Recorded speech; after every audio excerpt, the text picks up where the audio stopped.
Hello fellow audio nerds, I'm Steph and this is Major Hi-Fi. Sony recently came out with some new IEMs and I got a chance to listen to one of them this week. Out of the three IEMs, this one is the middle tier. In other words, there's one that's cheaper and then there's the flagship that's above this one, the Sony IER-Z1R. But today with me, I have to show you the Sony IER-M9. So is this thing worth the money? It goes for $14.99. So that was what I was really focused on and curious about. So let's go back in time. I'll share with you my first impressions, and then I'll meet you right back here for my overall thoughts. All right, here we go. Hey everybody, welcome to my place. So today I've got with me the Sony IER-M9. So let's see what's inside the box here. Well, what a nice presentation we have here. As you can see, comes with two different cables here. There's one cable with a 4.4 Bobo. There's one cable with a 4.4 millimeter connector here. These are MMCX connectors that connect to the earphones. And then there's another, an unbalanced cable with a 3.5 millimeter connector. So one balanced and one unbalanced cable. There's a plethora of ear tips here. These are sort of the normal silicone tips, and there's a lot of different sizes here. Extra small, small, medium large, large, and extra large. So a bunch of different sizes. Here are these triple comfort tips. Now these are kind of interesting because they almost like in my hand, just feeling them, they feel like a mixture between like foam and silicone. They're kind of like more rubbery than foam, but like more squishy than silicone. A nice carrying case here with a shirt clip inside, little cleaning cloth. It's kind of bundled up in this package right here. Finally, we've got the earphones themselves, and wow, they're really lightweight to the feel, just like picking them up. And then finally, some documentation. So as for the design of these earphones, like I said, they're really light. I also like the size of them. They're sort of like a medium to large, but they don't feel like overly bulky or anything. I'm definitely curious to actually try and fit them in my ears, but they look like they've got sort of an interesting curvature to them. Like they sort of fit the shape of inside the ear. But additionally, it's this really simple matte black finish with just kind of the Sony logo, and then this like, I don't know, this like carbon fiber sort of like moving pattern here. Let's try these on. I'm going to put on some ear tips. I'm going to try these triple comfort tips, the medium small size. And yeah, these are very comfortable. Almost immediately I have a seal. They seem to fit in the ear just like really well. Of course, like my ears are pretty small, so maybe they stick out more than normal, but they feel really, really good. Pretty sound isolating. And obviously you'll see this ear hook kind of goes right behind the ear. It's malleable, so it sort of like bounces back to its shape. It doesn't like stay this way, for example. Now, as for the cables, you'll notice there are two in the box, as I mentioned. One is balanced, one is unbalanced. The balanced is a 4.4 millimeter cable, which will work well with Sony players, but now there's also even like a FiO adapter and some other adapters out there for like 2.5 to 4.4. The cables are both OFC copper, oxygen-free copper, that is, with and they're coated in silver. They should be really high quality and sound really nice and quiet. The actual outside of the cable jacket, in other words, is has a really interesting feel to it. It's made of braided silk, and it's kind of got this like almost like plasticky rubbery texture, but it's not super stiff. You'll see it's still very like malleable, just as if it was a regular jacket, but it does absorb shocks. It does absorb vibrations, so you will have a good time with these without cable noise. You will also notice that the connectors seem really strong and durable. These are MMCX connectors that connect to the earpieces, and those kind of have like this thickness to them that's just feels really strong. And then additionally, you'll notice that the other connector is sort of the L shape, so trying to alleviate some potential tension on the cable. Now, you know me and cables, like especially because these cables seem like they're going to be really interesting. I am really excited to give these a listen, but before I do, I just want to tell you a little bit about the driver situation. So in these earphones, there are 5 drivers. They're balanced armatures, and the thing that's sort of special about them is that the tweeters, it happens to be made of magnesium, and it sort of gives it this like rigidity that's really important for avoiding vibrations, resonances, keeping the high frequencies true to how they should be. There's also another piece of cool technology, like where the actual balanced armatures are settled. They're sort of set inside a little magnesium kind of frame to avoid vibrations, and then all of that sound is directed through this sort of short and wide kind of pathway. And this has been optimized to really get the best sound, the most direct sound from those balanced armatures. And then lastly, there, on the other side of the balanced armatures, there's a film capacitor. And this helps to eliminate distortion, and they use like the highest grade audio solder. They basically are just trying to make the signal as pure as possible.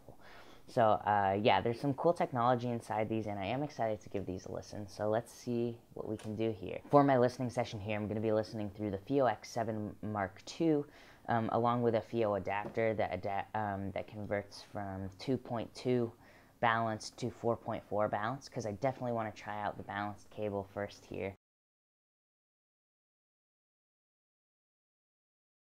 Alright, yeah, I was just listening to the song Fever by Ray Charles featuring Natalie Cole. And yeah, the low end feels like really clear.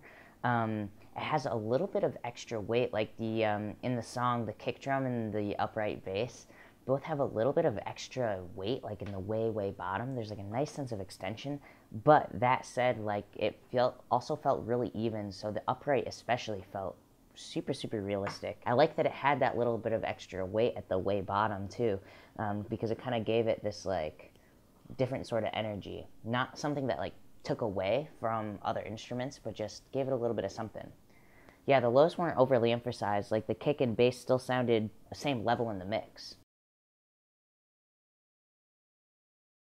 Okay, yeah, I was just listening to the song "Thanks for Nothing" by Middle Brother, and yeah, the acoustic guitar, the electric guitar, the bass all sounded full and harmonically complex. But that said, the mid-range kind of seemed to lean toward like the attack on the strings of the acoustic. And likewise, Taylor Goldsmith's voice in the song sort of sat a little bit louder in the mix, and definitely leaned more toward like his face and throat rather than like the chest of his voice. So there's a little bit of that like high mid emphasis there. Sounds really clear though, and I don't know if I describe it as a sense of quickness, but yeah, maybe it is quickness. There's just like a sense of clarity in the mid-range that leaves space for everything to sort of sit with each other.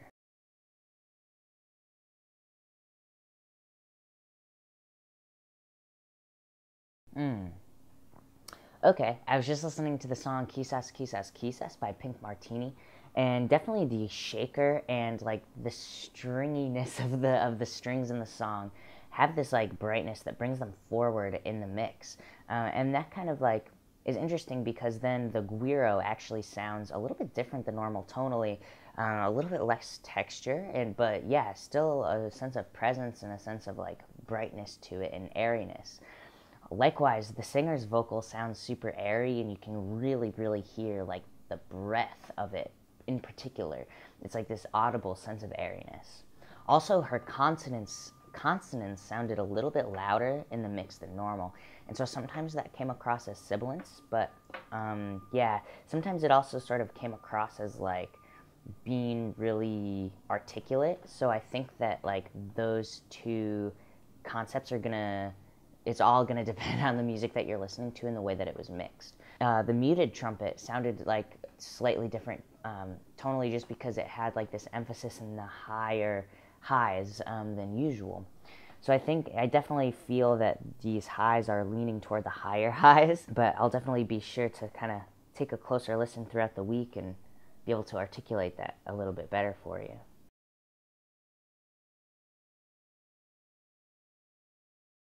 Huh, yeah, this was really interesting actually. I was just listening to the song Matter of Time by Sharon Jones and the Dap Kings.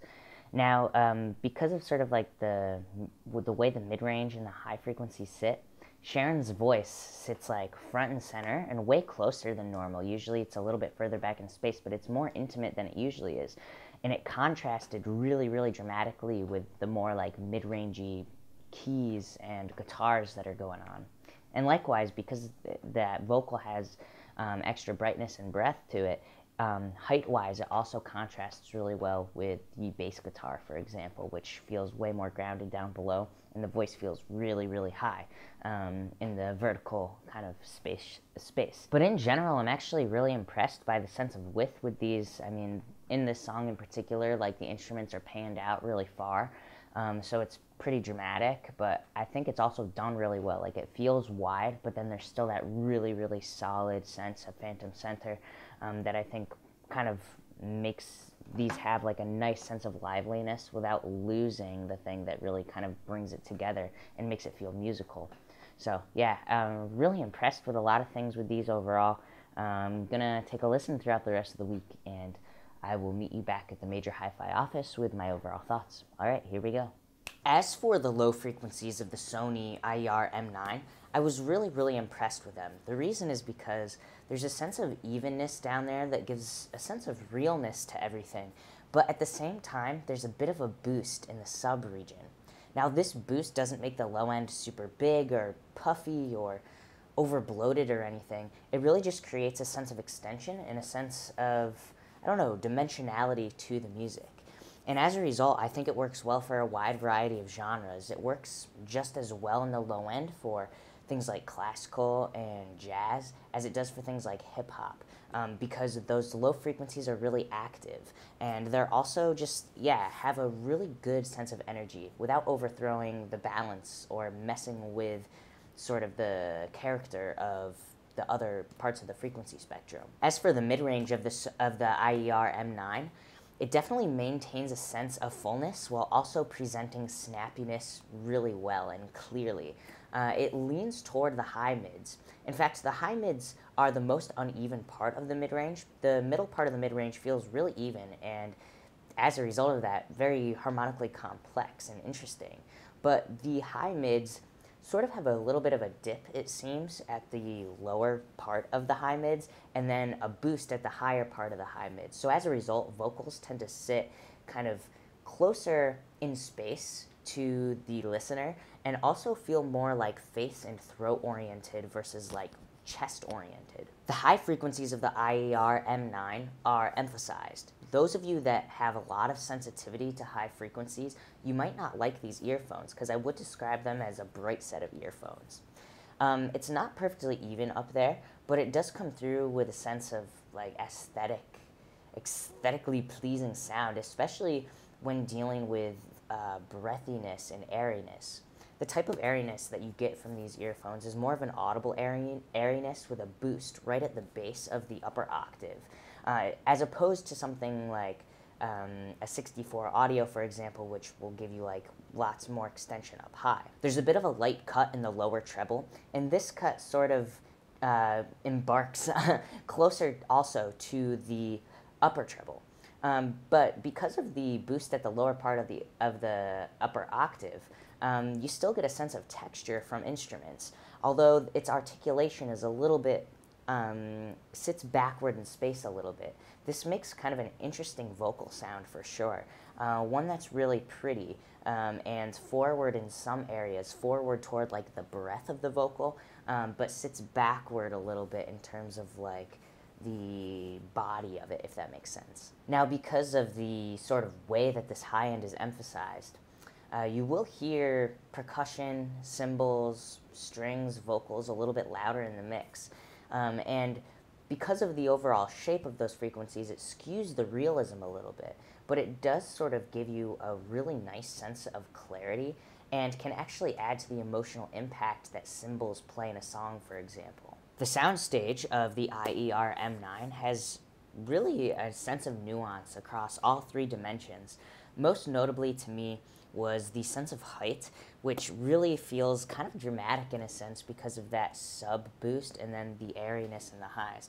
But sort of similarly to the way that the sense of height kind of presents itself, the sense of width also presents itself really fully, and instruments that are panned really hard out really feel, I don't know, it's kind of hard to describe it because I wouldn't describe it necessarily as expansive, but it just feels very, very wide.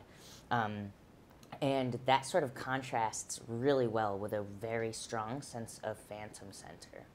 As for the sense of depth, you really it's sort of like an interesting one because there is nuance there for sure, but it is skewed a little bit because of the boosts in the high mids. So things with high mid information feel more forward in the mix, but things that are more kind of centered around the mid-range, that are set further back in space, really feel further back in space. So there's a really big sort of difference between the close things and the far away things. Also because of the evenness of the middle part of the mid-range, room mics and reverbs come through really clearly. Overall, the Sony IER-M9 has a really great sense of low-end extension, an even mid-range, and kind of a bright high-end that emphasizes a sense of airiness and breathiness. It works well for a wide variety of genres because of that, but it's not going to be for somebody who's very sensitive to those sort of hot highs, but rather prefers them for a sense of detail and a sense of sort of air and articulation up there. Thank you all so much for watching. For another perspective on the Sony IER-M9, be sure to check out the link in the description. I've left a link to my colleague's review there. If you like this video, please give it a thumbs up, and for more videos like this, be sure to subscribe. Alright, I'll see you next time. Bye.